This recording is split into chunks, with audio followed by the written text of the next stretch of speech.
What's going on, guys? Bank Robber Games here, more Elden Ring and the Shadow of the Erdtree DLC. Last episode when we left off, we had a bit of an explore and were completing or clearing out this area down here. We completed this dungeon, being the Mentor's Jail. Got us quite a unique item for completing that, so I recommend going back and watching last episode if you haven't seen that. But this episode we're going to kick off with a boss fight, and that's going to be this Ghost Flame Undead Dragon. We sort of saw down here a long time ago near the start of the series when we were exploring, and then we're going to take on another Ghost Flame Dragon down here. So of course we're going to be using the Dragon Hunter's Great Katana because of the bonus damage it does to dragons and the very cool Ash of War it has that has that ranged attack. See the undead dragon down there.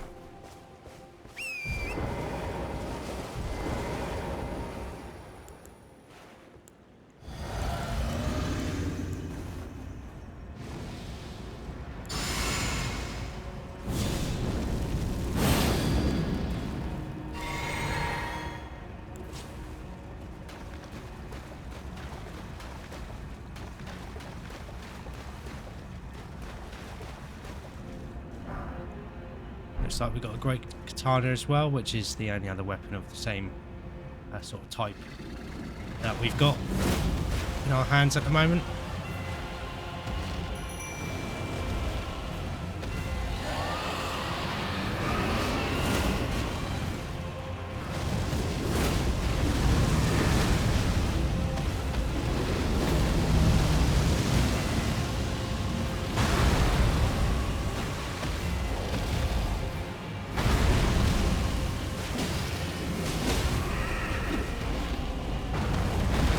Managed to stagger him already. It's gross. His eyes full of maggots.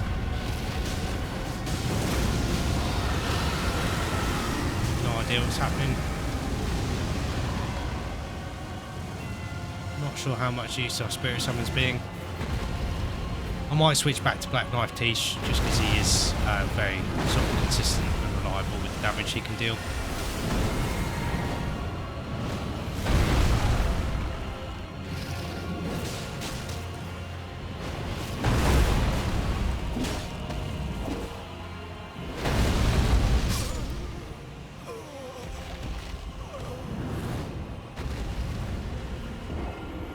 Completely missed that attack coming in. Almost got him though, so I'm sure we can take him down this attempt.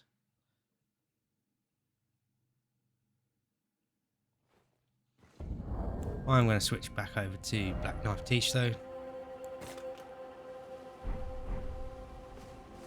Just because, like I said, he seems a little bit more reliable. Range attack will probably be pretty good for the dragon as well, even though he's already awake, which isn't ideal.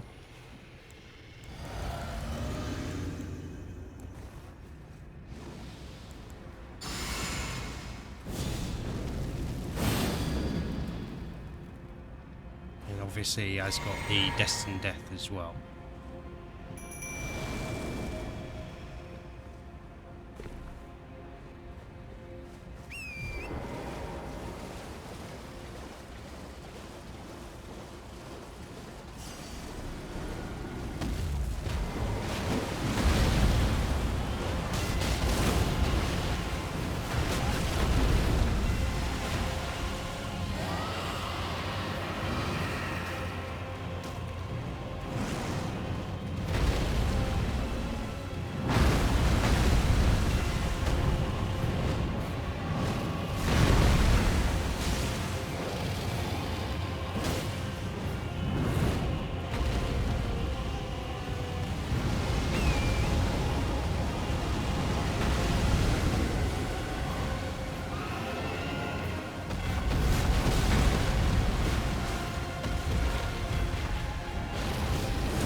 Not doing great with the camera work.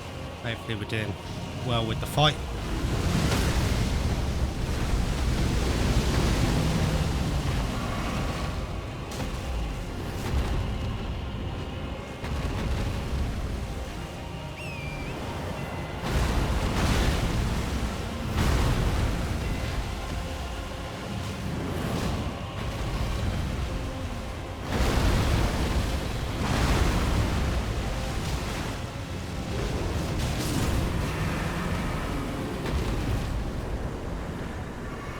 I think I was trying not to be greedy then, rather than just taking him out.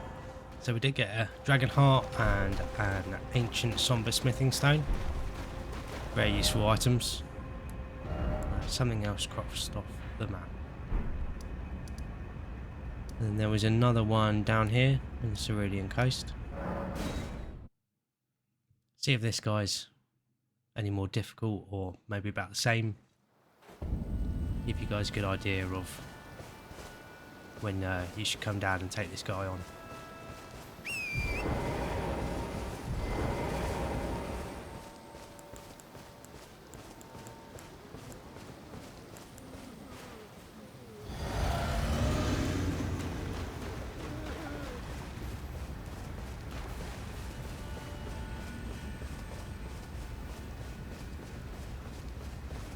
You know, summon Black Knife Tish first so we can give him Golden Vow.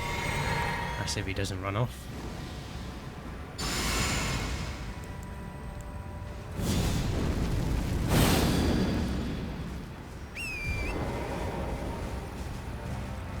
Seems to be getting us a couple of rooms anyway. Hopefully he'll teleport over and join us in the fight.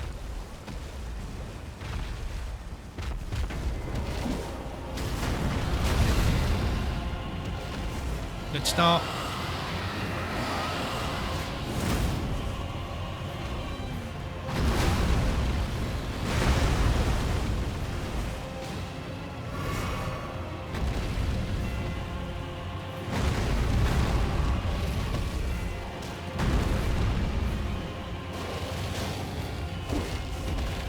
Don't know how I missed with that attack there.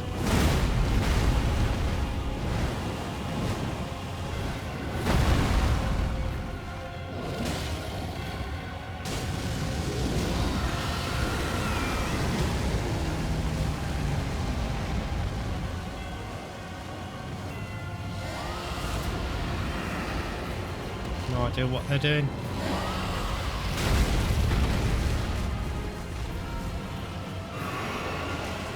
Of course the skeletons come over as well.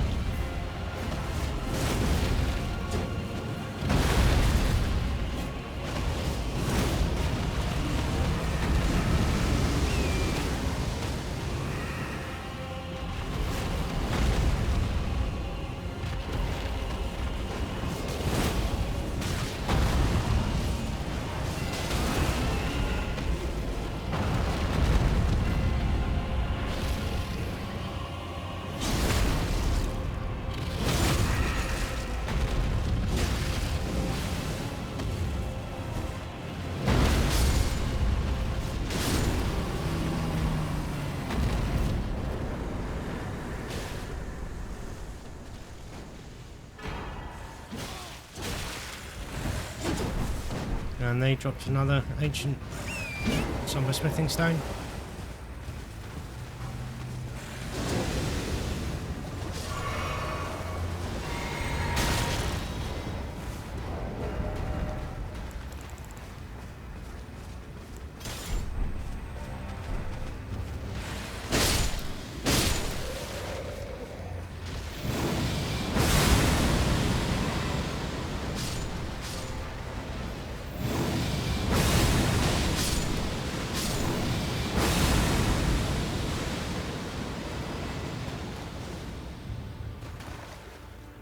That should be all the skeletons gone, other than that guy over there still trying to take on Black Knife Tish. So good to get those things crossed off the list. And I can't open the map.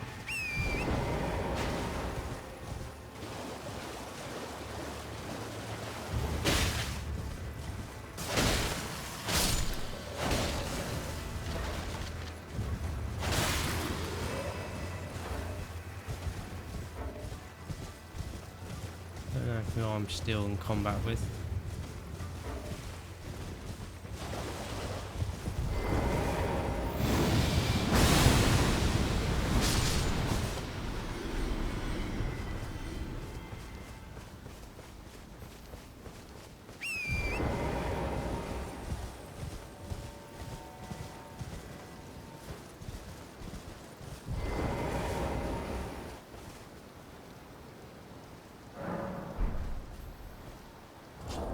So in between episodes as well, you might have noticed at the start of the episode our rune count wasn't very high, and that's because I did go back to the round table hold to purchase some upgrade materials because we were running a little bit low on some of them. But we are also going to be trying out something new this episode, and let's have a quick look at that great katana we picked up. Quite good damage, got a decent blood loss build up as well.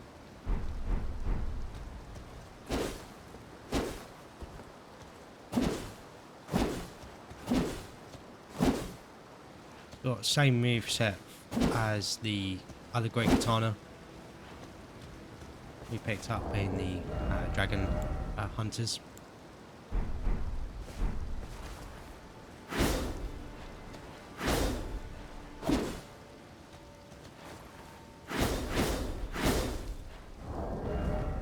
Interesting Ash of War there. Obviously it's a stance based Ash of War, so it'll go well with one of the talismans we picked up in the DLC. But we're actually going to be using the Bloodfiend's Blood Arm, which we picked up quite early in the series. And I wasn't too interested in using this just because I didn't think it was anything special. But then there has actually been a patch for the DLC, and it reduced the blood loss build-up when you give it an affinity. But people are saying it's still very powerful.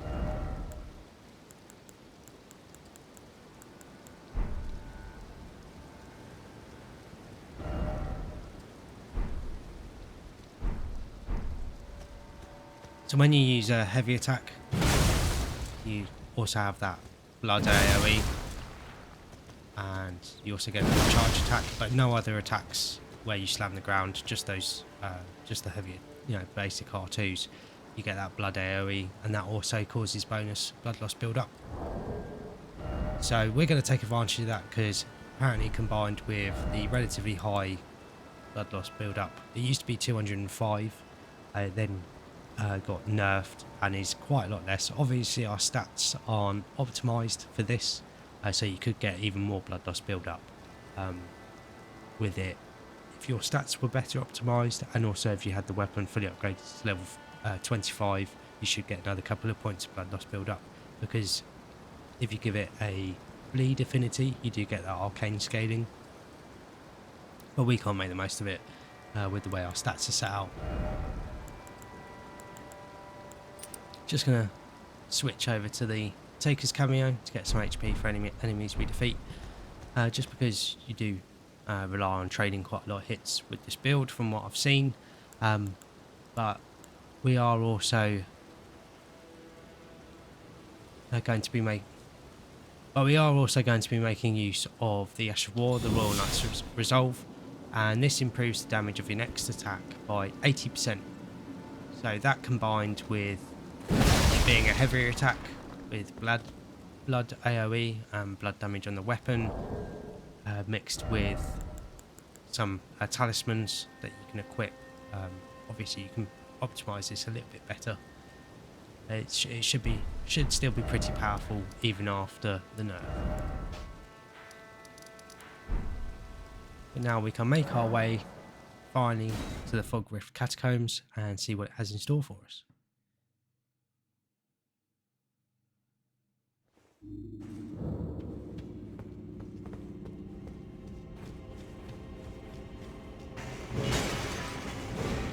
What the hell is that?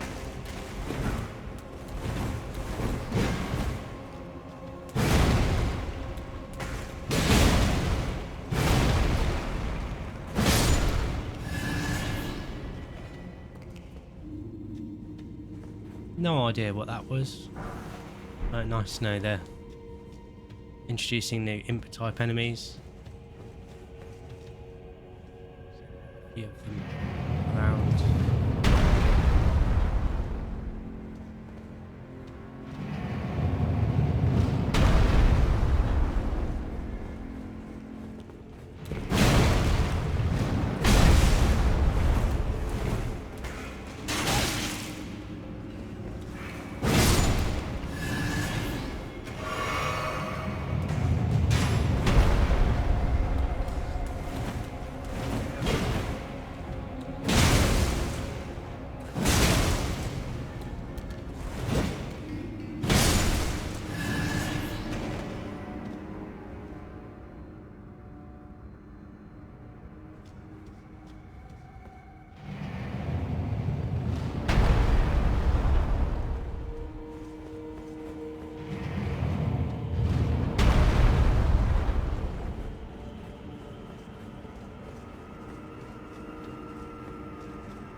I have a feeling this place is going to be pretty big.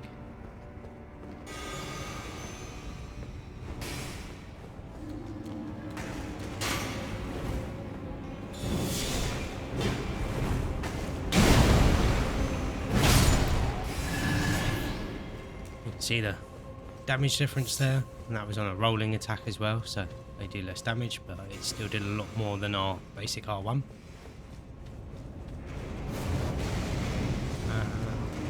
That's a cannon imp. Cool.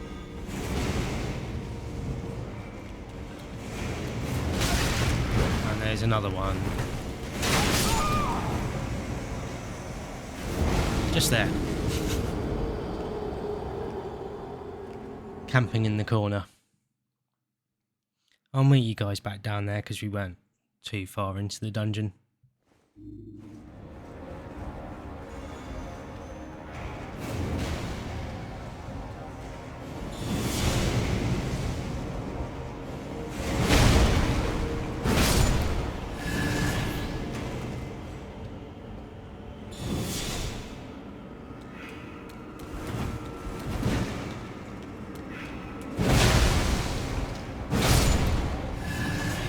So that was something that I didn't know you could do.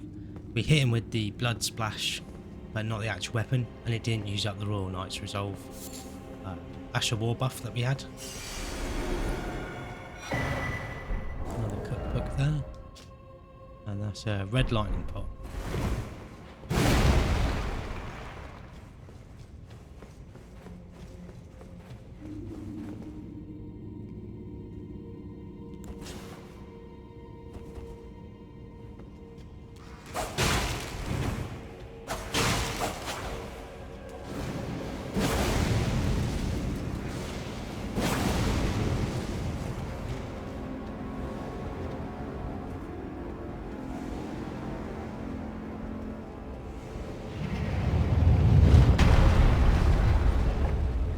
I'm guessing that's a way up, which is it's a way down.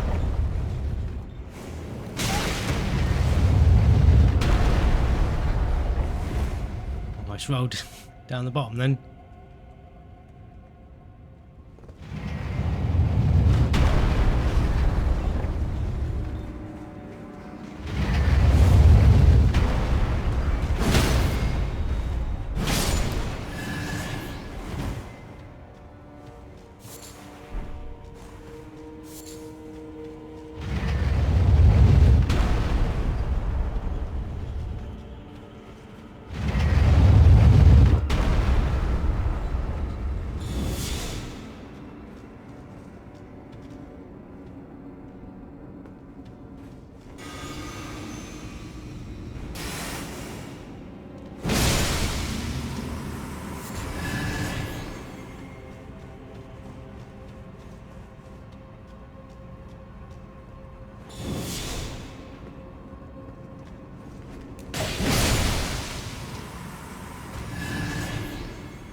So you can see we do an absolutely massive amount of damage.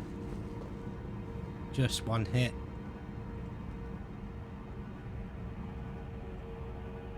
I have to see how well it works on these guys. See if we can bait one of them over.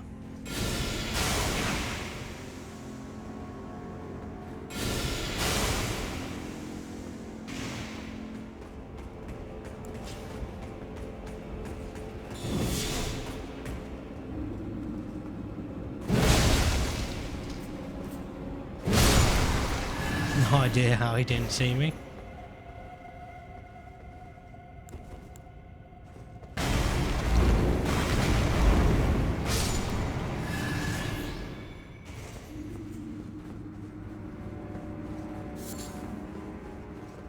I think this is above the room where we started.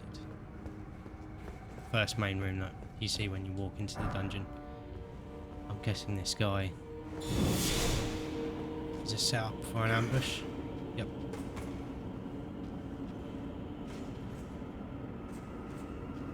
Or another knight that isn't too smart.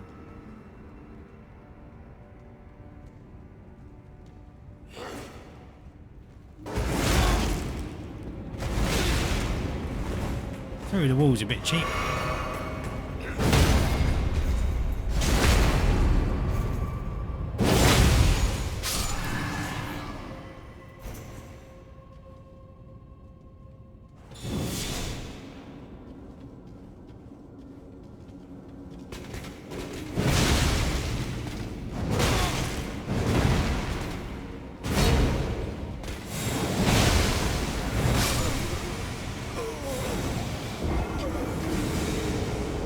I'll meet you guys back up here.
So you managed to get 2 bleed procs off that night. I did die trying to get my runes back. Little last attempt. But there's another brave glowform. So definitely worth coming to this dungeon just for that. If you've got any spirit ashes you want to upgrade.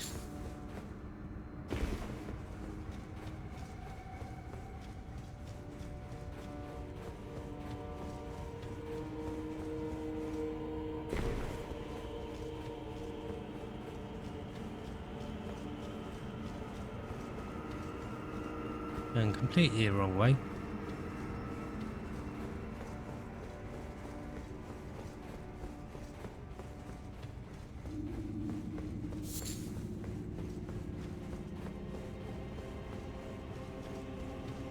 Seems like this guy's managed to find his way down.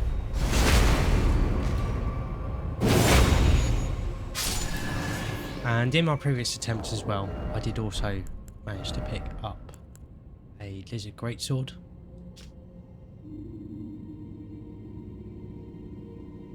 It does say strong attacks allow the wielder to fire the forked tongue, just like the imps did.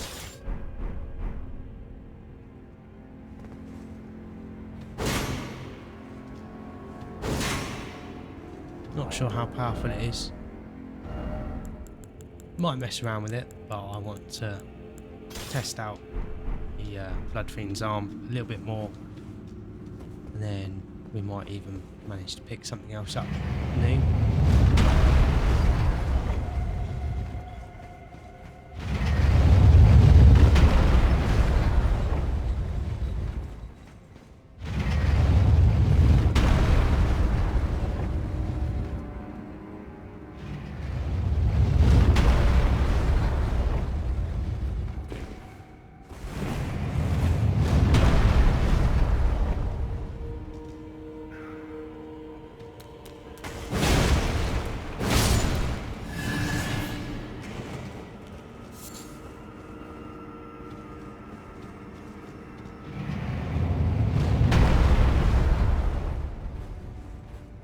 Quite a maze-like dungeon so far, the different branching paths we've gone down. And we've got more choices now. Pretty cool. I do find the dungeons in the DLC have been much better than the main game. So I think this is just where that cannonball imp was.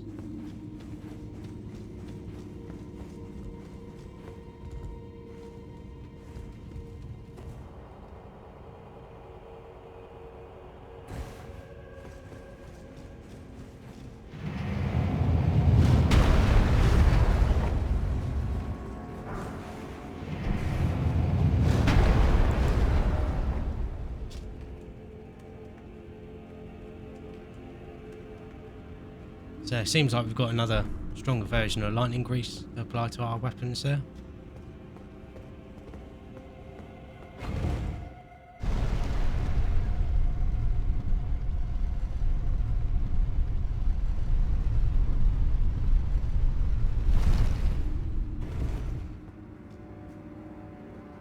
More of a respawn point here. So I'm guessing we're close to the boss.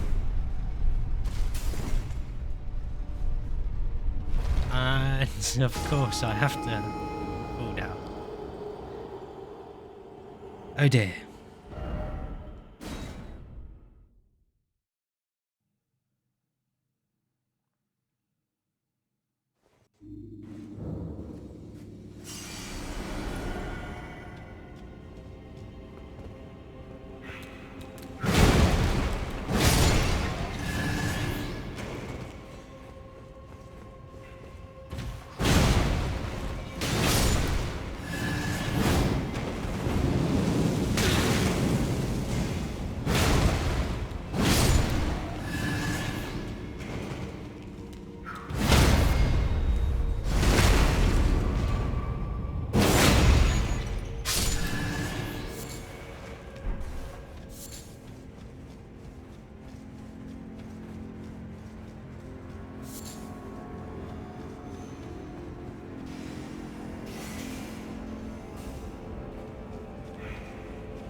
So it seems like every 2 hits maybe we're getting off a bleed proc.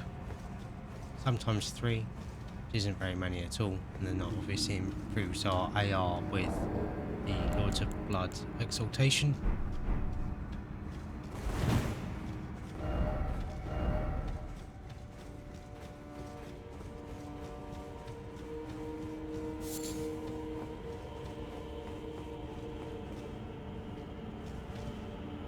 A lot of spikes.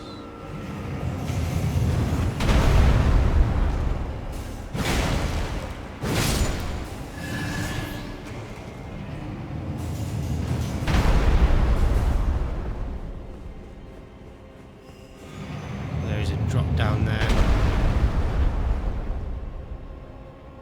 Don't know whether to take that or try and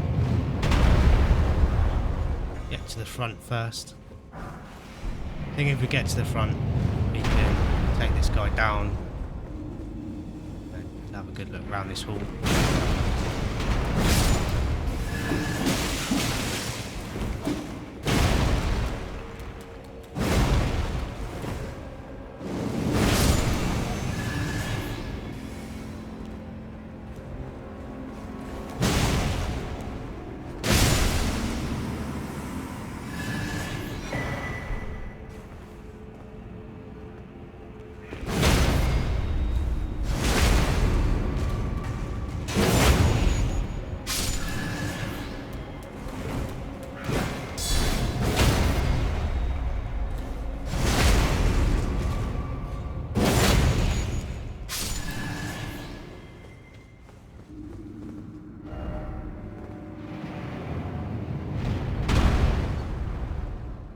That's interesting. I was going to end the episode here, but maybe not.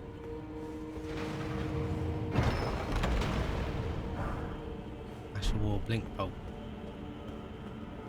It's a new one.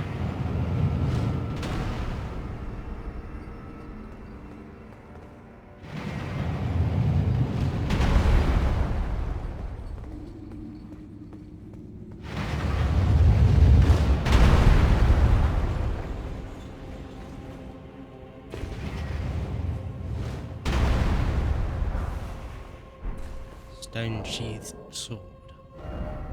Let's have a look at those.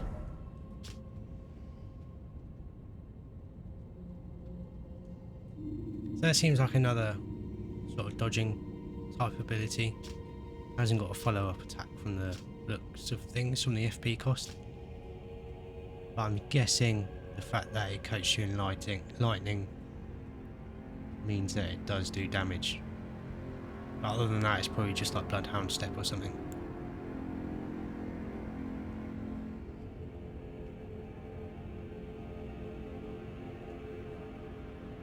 So here's a sword that is quite bad, with the skill square off. A little bit confused about this one, but from the fact that it says that we pulled it from a scabbard of cracked stone, that does remind me of the Sword in the Stone and King Arthur and all that sort of thing. And it says that it served a ritual purpose at altars of light and darkness. So I assume there's going to be some other sort of altars like this. Yeah. I assume there's going to be another altar like this where we can have an interaction and maybe get another weapon. That'd be pretty cool, and seems like a very FromSoftware thing to do. But yeah, like I said, I was actually going to wrap the episode up here. This dungeon is a lot bigger than I assumed it was going to be, and I really hate ending an episode in the middle of completing a piece of content. But I just don't want each episode to be too long for you guys, and I guess it means you're going to have to watch next episode. So with that being said, thank you very much for watching this episode. I hope you guys have enjoyed it and been enjoying the series so far. If you have been enjoying the series, please like and subscribe for more. And today hasn't been a very good day. I died quite a lot, so if you like watching me suffer, you can subscribe for that too. And yeah, thanks again for watching. I always appreciate having you guys here, and I'll catch you guys in the next episode.